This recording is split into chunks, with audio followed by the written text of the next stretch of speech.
We are Group 30. We did the music player project. I'm Will Jacobs. I'm Brent. I'm Emma. I'm Karthik.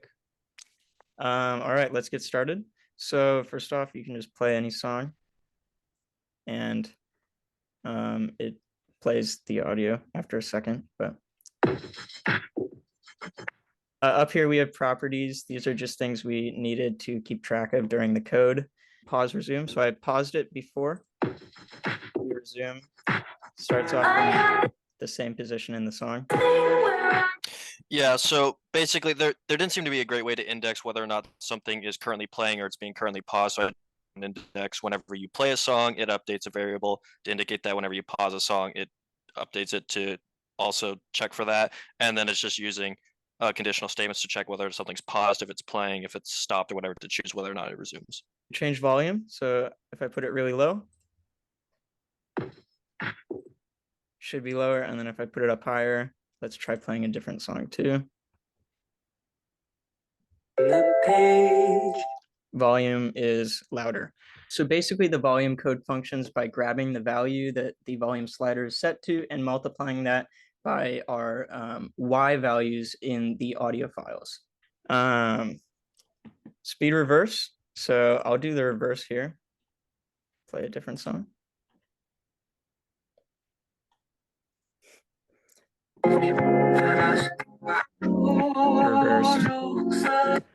With the reverse here, we just used just this variable that we kept track of throughout the script. And if that is set to be true, which is determined by the switch, if it's on, it's true. And if it's off, then it's false. Then anytime you play a song throughout the code, it'll just first check for the reverse state. And based on that, it'll reverse the song or not. Next is the playback speed. So we have a drop down and you can choose between normal, half, and double. So I'll go to double. I'm also going to turn the reverse back off just so we can focus on the speed.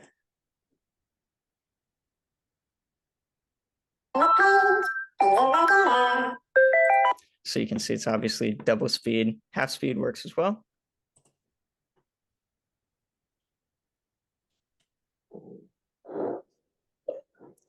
So that's going at half speed. So same thing to the reverse. It just checks the drop down here and sees if it's set to normal speed, half speed, or double speed. And the way we did it is we just set a variable to be either 1 for normal speed, then 0.5 for half, and 2 for double. And depending on what speed you have selected, you multiply that value, the speed value, by the frequency of the sound. And then when you play that new frequency that's either doubled, halved, or the same, it'll change the speed based on that.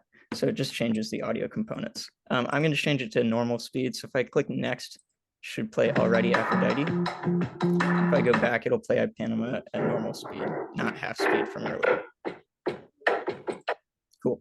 The next button code is right here. So when you click the next button, it basically just looks at our index.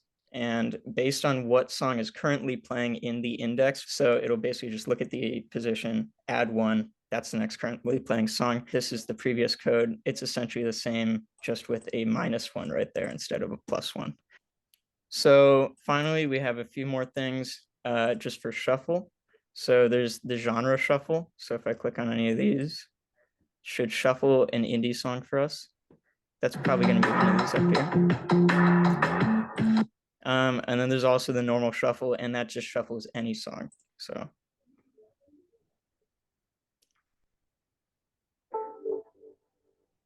it's playing Percolator now. So it's basically just a random function of all the songs, and it'll play a random one, and then that's connected to all of the other buttons. So you can shuffle at reverse or shuffle at half speed. And then genre shuffle is the same random function, except split into groups. So it's like all of the songs within, if you want to go to code, all of the songs within the pop genre will randomly shuffle. So we have a plot button so that if you're playing a song You can pause the song as long as you have played a song. If you click this plot button, it'll give you a graph of the frequencies of that song.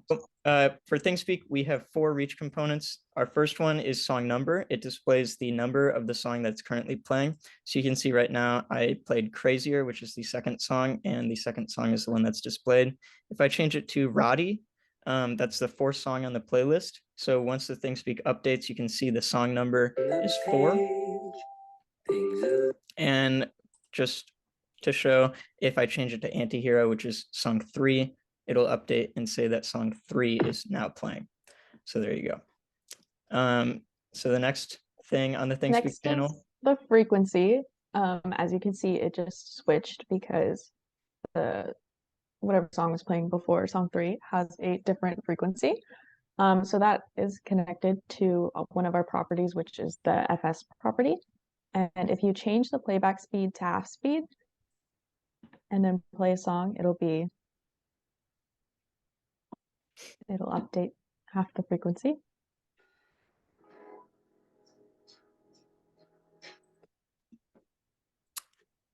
And then if you change it to double speed, it will also reflect.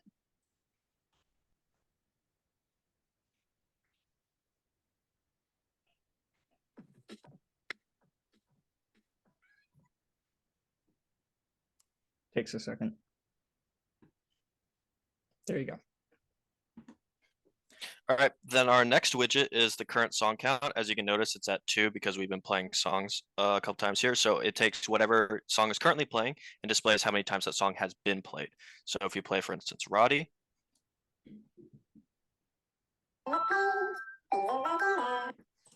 So that was also 2. But then if we go back to Antihero, which was at 2 before, now it should be at 3. There you go. Boom. And then if you've noticed the 4th widget changing in our field 5 chart, that is the song history.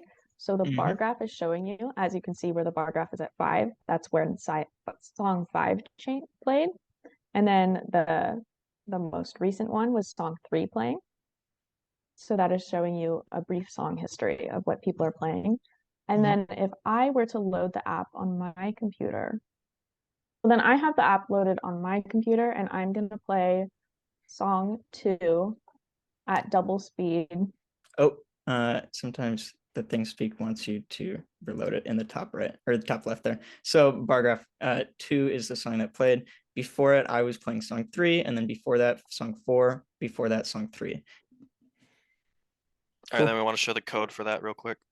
Yep. For the ThingSpeak. So this is essentially all of our ThingSpeak code condensed. Brent, you want to go over the song count? So for the song count, each different song has its own little identifier that counts up whenever you play it. And then the current song count just overwrites itself with whatever that song number is once it counts up and then displays it. And